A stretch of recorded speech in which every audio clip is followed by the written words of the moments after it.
তো গাইজ মই গৈ আছোঁ এতিয়া কলেজলৈ। আজি মানে ইউনিফৰ্ম ড্ৰেছত যাব নালাগে, য়োগা প্ৰেক্টিকেল হ'ব, সেইবাবে চিভিল ড্ৰেছতে যাব পাৰি। ট্ৰেক শ্বুট মানে পিন্ধি গ'লেই হ'ল আৰু। এয়া আমাৰ গাঁৱৰ নামঘৰ।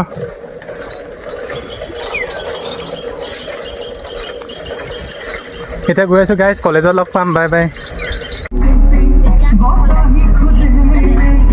তো গাইজ আমাৰ ইয়াত হ'ব মানে য়োগা প্ৰেক্টিকেল এক্সাম।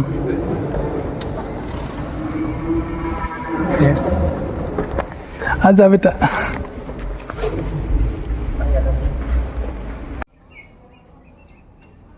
এইফালে দেখিছে গাইজ, মানে ছোৱালীবোৰক সোমাবলৈ দিছোঁ আমি প্ৰথমে, তাৰপিছত আমি লাহে লাহে সোমাম মানে, কাৰণ আমি লাষ্টত থিয় হ'ম। আগফালে থিয় হ'লে প্ৰশ্ন সুধিব পাৰে, আমি যিহেতু পঢ়ি অহা নাই সেইবাবে প্ৰশ্ন নোৱাৰিম সুধিলে, আৰু আমাৰ মাৰ্ক কাট খাব, সেইবাবে আমি লাষ্টত মানে থিয় হ'ম, লাষ্টৰ ফালে বহিম। এতিয়া চব সোমাইছে, আমি লাহে লাহে সোমামগৈ আৰু। ব্লগ গাইছ, এতিয়া যাওঁ আমি, চলো।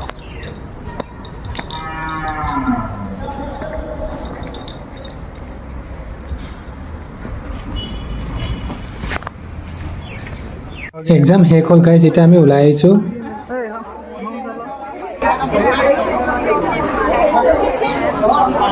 হেল্ল', ভালকৈ দিবি।